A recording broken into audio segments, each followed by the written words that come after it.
Cousin, you never cared. I'm telling you that right now. It was never that deep. You got so caught up in this situation with this person that now you think that you're so in love and oh my God, what is going on? Cousin, you don't give a damn.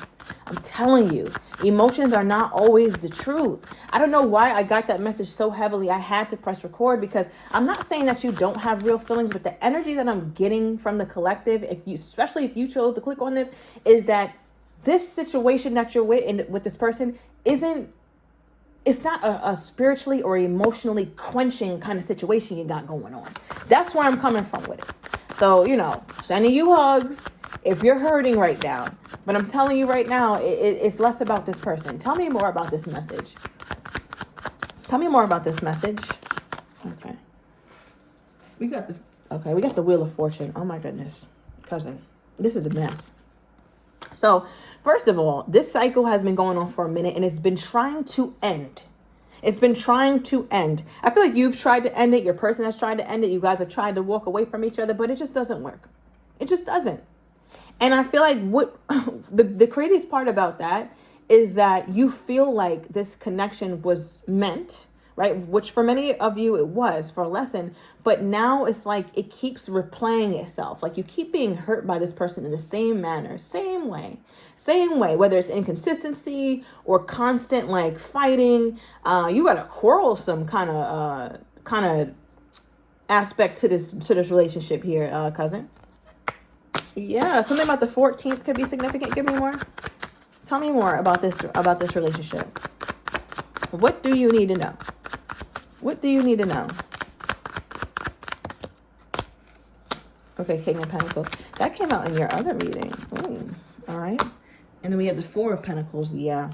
So right away, before I even get into the individual of these cards, I'm seeing Pentacles galore. Okay, Spirit is like, listen, focus on your money. All right, get your money up, not your funny up. At the end of the day, you have more valuable things that you need to be focused on. I feel like your person is holding on to you for dear life. I feel like they're holding on to you for dear life. It feels like somebody whose side tooth wants to pop out, but it's hanging on one string of gum.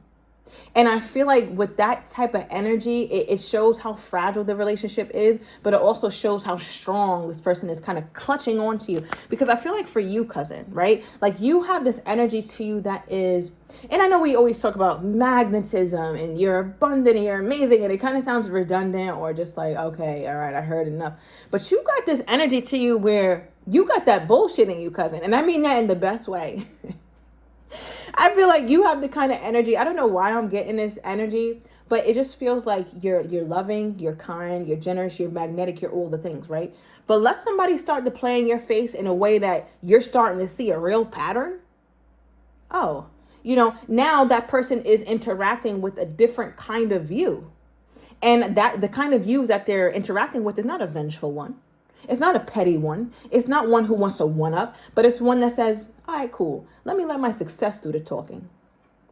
I don't even got to tussle with you. I don't have to get in the mud with you. Let my success do the talking. So a lot of you guys watching, you're going to start to feel like, okay, I'm at my wit's end with this bullshit, with what me and this person been doing. You could be dealing with Aries.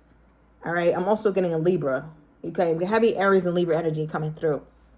But in your mind, you're just like, okay, I've been dealing with this, but now I'm ready for the next step. Now I'm going to liberate myself. But one thing about you do it strategically. All right. You're getting to the point where, all right, I'm not going down. All right. Okay. You know what? Thank you, Spirit. There's a little pettiness in you. Okay. I gave you a little too much. There's a little pettiness in you. And I'm saying that because we have the Death card reversed, right? And then we also pulled the Wheel of Fortune reversed. Both of these cards in the upright represent endings. And the reverse, it's kind of like, the ending is stalled. So let me clarify that. Why is this ending stalled? Why is this ending stalled? Just one here, Spirit. Clarify this. Why won't it just end? Why won't the tooth just fall out? What the hell is going on? Okay. Overall energy, we have the Hermit, Virgo energy. Okay. So it almost feels like I'm tapping into your person, and I feel like your person is very heavily reflective. They could be very wise, could be quite a significant age gap. but nonetheless, they seem to be someone who's very inward. They think more than they do anything else. They think more than they take action. They think more than they talk. They think more than they sleep. They just think. That's just what they do. And it's almost like John Think Smith has this energy where it's like, all right, I'm thinking about you, right? I'm thinking about my person. And every time they think about you, it's like, okay, but what if we do it like this time? Or what if I try it like that next time? So they keep having this constant stream of thought where if they just do it differently, or if you guys just strike a different balance, or if you guys just have this one conversation, or if they just contact you again and it's cool and it's fun and it's light and it's flirtatious, then we'll get back on the same accord. But it just feels like even when you guys do get back together, or whatever the hell you call yourself doing, you're always on the verge of an ending that never ends. Like it comes together. Don't get me wrong, right? Because we pulled the Two of Cups and the Two of Pentacles. So your person is not confused about whether they feel like you're a soulmate or whether you're somebody that is very important in their life, right? We have the Two of Cups here and the Two of Pentacles reversed. There's no confusion around it. No confusion at all. And I think that's also the lure of you here, cousin. It's like, all right, well, I get along with them so well. Like they feel like you guys have really awesome values, or you have great values, they have great values, even if they're different. They feel like it's amazing, or it meshes well or something. You guys have similar life interests, similar goals, maybe even similar missions in life, or complementary missions in life. So when they sit back in their, I don't know why I just heard rocking chair, because they give ancient. They really do. But I don't know. When they're sitting back in their rocking chair, going back and forth, they keep thinking about the fact that, why would I throw something like this away? Now, from your person's perspective, let me pull from this side. From your person's perspective, why the hell can't they get it right? Let me fix this. Okay. Why can't they get it right? From my person's perspective. Why can't they get it right? All right, I just saw the yelling card. Like I said, like I feel like it's never a fully clean start. It always starts off back with some bullshit. Oh yeah, pissed off, right person, wrong time. It's no question about whether this person feels like you're the right person, but it just always feels like it's the wrong time and somebody's always mad, and then we're no contact. Now we're not talking. So I don't feel like you guys pissed off, frustrated. What is this? Why did you say that? Why would you say that? Why would you do that? Like, I feel like it's always something. So you guys never really get off on a good footing. Okay. Give me more here, Spirit. What would this person say is the major blockage between themselves and my cousin? What would they say is the most major blockage? Give me another one. They don't feel, all right, so it looks like they don't feel heard. All right, they feel like they constantly have to explain themselves, or they don't want to explain themselves. It could be either getting two things. So let me know down below in the comments. Is it over communication? Does this person talk their ass off and you kind of just miss everything they're saying, or they don't speak at all? So it feels like the way you guys communicate, you guys have two polar opposite ways of trying to communicate here. All right. Also for them, a blockage is they don't feel financially stable enough, right? Wealth and what they value is or the things that they find valuable, they really want to attain, but they don't have it right now. So they feel like, damn, right person, wrong time. I don't have the money. I don't have the house. I don't have the funds. And on top of that, we also don't have good communication. So these are things that really block it. And somebody also has a problem here with lust. Okay, I'm talking wandering eyes, inappropriate behavior on social media.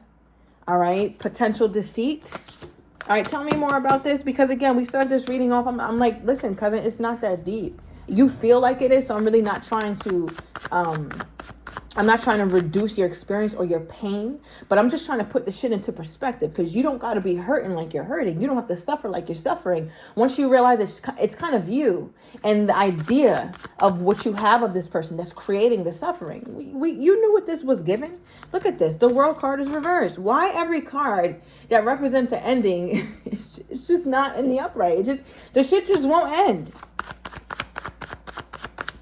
Tell me about this lust or whatever the hell this is. Yeah, listen, I might tell you a joke, but I ain't gonna tell you no lie. What did I say? I was like, something about deception is coming through. All right, you see deception or delays, right? We're talking about blockages, emotions up or down. You may be deceiving yourself emotionally or others. Read the card. I'm not making it up. It says that right on the bottom. I literally just said that.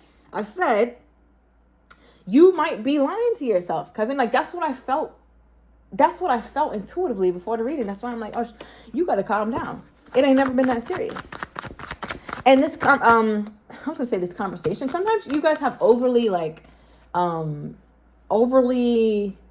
physically charged kind of relationships or dynamics, and it's like, hey, you know, there's more to you and to this relationship, if you wanted it to be, than just like the, oh, I want to devour you kind of thing for some of you guys. I just got that for some of you guys.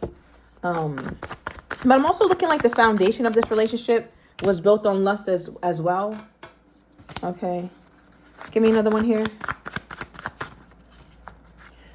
That moon didn't want to go back in the deck. It came out. And the Seven of Cups is also a card of confusion. It's a card of being unsure. Sometimes it's like everything that glitters isn't gold. So it's almost like whatever this foundation is that you built this relationship on, or you two built this foundation on, it's not really solid. Now, I do want to mention this because I don't really get these two elements coming out together. All right, first of all, July 18th could be a significant date to you or for you. So I don't know, take that as it resonates. But when I pull the star and the moon or the star and the sun, or just like planetary elements, for me, it always makes me pause. Because for me, you know, there's obviously, we live in this galaxy, right? That's so expansive. And the moon, especially if you're into astrology, and the stars and the sun, it all really plays a role on us humans. It affects us deeply. So what it feels like to me, not only are these major arcana, but they're also planetary elements. It feels like something about this connection that you're in with this person is written. It's already ordained. It had to happen. You and this person had to meet. For what? I don't know. And, you know, the lesson that was supposed to be learned anytime we pulling a card here, cousin, it's just not learned. All right. The Death card reversed. The Wheel of Fortune is a completion card reversed. The World card is a completion card. It was reversed. Right. So it's just like something here. It's just not being learned yet. And I'm wondering, what's the blockage? What's the blockage to you learning this lesson or whatever this is? What's the blockage to you? Oh, okay. Oh, here we go. All right, so it says self-awareness, tapping into your higher self and questioning routines and patterns. Look what Spirit did there. I see ya. So we started this reading off talking about like, well, part of it was talking about like your future higher self as well. And that's because there's a part of you that's not ending something, and there's something that you're not aware of. It's like you're not questioning certain patterns and routines. Remember I talked about the cycle, it keeps going. Yeah, you notice it, right? You're not dense, you see it, but you're not really understanding why. It's like, what are you not getting here? Okay, give me one more. Why? Make it plain here, Spirit. Make it plain. Realignment. Shift your perspective for a gained sense of clarity, right? And we talked about how, you know, we pulled the star and the moon and how this has a huge effect, right? It has a lot of effect on us and our sense of self and our purpose and all the things. So it feels like you're going to start very soon. If you don't know now, that's okay. That's perfectly fine. You don't have to force an understanding that you don't quite naturally come to, but you're going to see it soon. Right? So if you're watching this reading, this is a confirmation for you that whatever you need to learn within this whole relationship with this person, you will start to see. You will start to feel, and you will start to really understand. And once my cousin does understand that, what can we expect? Oh, wow. Release. Oh, yes. You're going to have a wonderful release. So I feel like some of you guys are breaking through addictions, but I also feel like you're having this release of like a lot of energy that was spent making you suffer. And I think a lot of that was around you kind of being self-deceptive. Forget this person, right? You know, people lie, cheat, and steal every day. Like, it is what it is. We can't control that. And that doesn't have anything to do with you. So, you know, release yourself from being needing closure and all the bullshit. Why? Why you want closure from a goddamn Sneaky Pete? Why would you want closure from Sneaky Pete? So I feel like with this release, it's just like release grudges, wounds, and pent-up feelings through healthy activities. So you're going to get to a place where you release it completely, and you're gonna feel so light. You're gonna feel so free. I'm seeing you guys dancing more, going out more, dressing up more, trying out new things. By you releasing this and finally learning what you need to learn is going to put you in a different cycle. Finally, you'll be able to start a new cycle. And that cycle looks like it could be with your twin flame. And this isn't toxic twin flame. This is healthy twin flame. All right, so that's really what's on the other side of you really learning, like, okay, I got to complete this cycle. So it's really up to you. And that's the thing, right? You have to really break free. You have to break free. Otherwise, it's not that you're not going to get what's promised to you, but it's going to take longer. For some people, it takes a lifetime. And some people don't get to experience it because they stayed stuck for so long. And I don't want that to be you, cousin. So, face whatever you got to face. Like I told you, this person don't control shit over here. I promise you, you're giving it too much power. You really are. All right, so I'm going to leave it here with love, and I hope to see you guys in the next reading.